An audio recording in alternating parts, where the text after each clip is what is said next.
Assalamualaikum warahmatullahi wabarakatuh.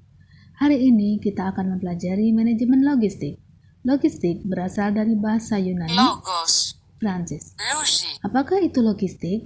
Ada beberapa pengertian logistik menurut para ahli.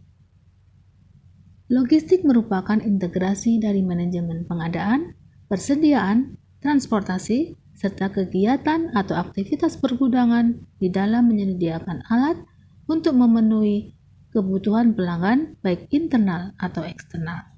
Logistik juga merupakan fungsi yang melibatkan perpindahan serta penyimpanan material dari pengirim awal dan mengatur perpindahan barang melalui rantai pasok sampai ke pelanggan akhir. Logistik adalah bagian dari proses rantai supply atau supply chain yang mempunyai fungsi perencanaan, pengelolaan, pelaksanaan, pengontrolan, penyimpanan barang secara efisien efektif, proses dari pengadaan, pelayanan, serta informasi mulai titik awal atau point of origin sampai titik konsumsi atau point of consumption dengan tujuan memenuhi kebutuhan konsumen. Istilah logistik seringkali dikaitkan dengan supply chain management. Sebenarnya, adakah perbedaan keduanya? Di manakah posisi manajemen logistik?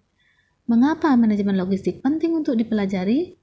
Mari kita simak ilustrasi sederhana berikut ini. Ketika pagi hari, kita bangun tidur, kemudian sikat gigi, membutuhkan pasta gigi, cuci muka, menggunakan sabun muka, kemudian keramas menggunakan sampo, dan seterusnya. Mungkin kita juga menggunakan deodoran dan lainnya. Bayangkan, dari bangun tidur saja kita sudah membutuhkan banyak produk. Berarti sejak bangun tidur kita sudah memiliki kebutuhan atau need. Disinilah timbul demand. Dari manakah kita memenuhi kebutuhan tersebut? Dari toko, dari warung, supermarket. Mereka ini para wholesaler atau grosir atau retailer. Nah, di sini merupakan supply. Lalu, para wholesaler atau grosir atau retailer tersebut memperoleh dari mana? Dari distributor. Jadi, di sini distributor juga merupakan supply. Distributor memperoleh dari produsen atau manufaktur. Manufaktur di sini, ingat ya, adalah perusahaan yang mengolah bahan mentah menjadi barang jadi. Di sini juga merupakan supply. Jadi, sejak munculnya kebutuhan, timbul demand akan dipenuhi dari mata rantai atau chain dari rangkaian supply-supply tadi, sehingga disebut supply chain. Manajemen supply chain berusaha merencanakan atau planning, mengorganisir atau organizing, mengendalikan atau controlling rantai pasokan tersebut. Agar dapat memenuhi permintaan atau mensuplai dari kebutuhan konsumen, para supplier tadi akan memenuhi secara lebih kompetitif, yaitu baik produk atau jasanya secara lebih cepat dan murah. Jadi, lebih kepada mengelola jaringan atau network. Jadi, sekali lagi, supply chain management itu lebih kepada mengelola jaringan atau network. Lalu, di manakah posisi manajemen logistik? Manajemen logistik berada pada lingkup pengadaan atau procurement, pengangkutan atau transportation, dan penyimpangan atau storage, baik untuk internal maupun eksternal. Jadi, manajemen logistik lingkupnya lebih kecil atau merupakan bagian dari supply chain management. Fungsi manajemen logistik adalah perencanaan dan pemenuhan kebutuhan. Dalam perencanaan dan pemenuhan kebutuhan ini meliputi analisa produk yang digunakan, skala prioritas, dan ketersediaan. Aktivitas-aktivitas ini, baik analisa produk, skala prioritas, dan ketersediaan produk, harus memperhatikan anggaran yang dimiliki perusahaan, faktor ketersediaan, kemudahan dalam akses suatu barang. Yang kedua adalah penganggaran. Tujuannya memastikan bahwa kebutuhan pengadaan sudah sesuai dengan anggaran yang dimiliki. Jika tidak sesuai, harus dilakukan penyesuaian perencanaan. Ketiga adalah pengadaan. Ini merupakan fokus utama dalam manajemen logistik. 4. Penyimpanan dan penyaluran.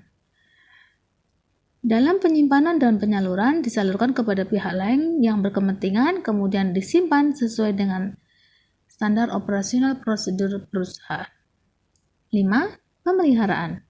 untuk memastikan produk barang yang tersimpan itu tidak rusak. 6. Penghapusan, yaitu dengan memisahkan barang yang sudah rusak, memperbaikinya atau menggantinya seperti sebelumnya atau yang sepadan. 7. Pengendalian. Ini dilakukan oleh manajer logistik melalui tahapan berbagai fungsi-fungsi tersebut di atas guna memastikan seluruh fungsi logistik dilakukan sesuai yang diharapkan. Jadi, tujuan manajemen logistik dapat diperinci atau dibedakan secara umum menjadi dua, yaitu tercapainya efisiensi dan efektivitas. Sedangkan tujuan khusus dapat ditentukan dari kuantitas dan kualitas persediaan yang tepat, pengeluaran dana untuk tujuan pengadaan dilakukan secara efisien, dan untuk mencapai tujuan perusahaan. Aktivitas logistik meliputi apa saja? Aktivitas logistik dapat dirinci sebagai berikut. Pelayanan pelanggan atau customer service, prediksi permintaan atau demand forecasting, manajemen persediaan atau inventory management, komunikasi logistik atau logistik communication, penanganan material atau material handling, proses pemesanan atau order processing, pengemasan atau packaging, komponen-komponen dan pelayanan pendukung, part and service support, seleksi lokasi pabrik serta tempat penyimpanan atau gudang, plant and warehouse site selection, pengadaan atau pembelian, procurement atau purchasing, perencanaan, implementasi, pengendalian bahan baku, barang dalam proses, barang jadi mulai dari titik asal ke titik tujuan atau reverse logistik. Transportasi,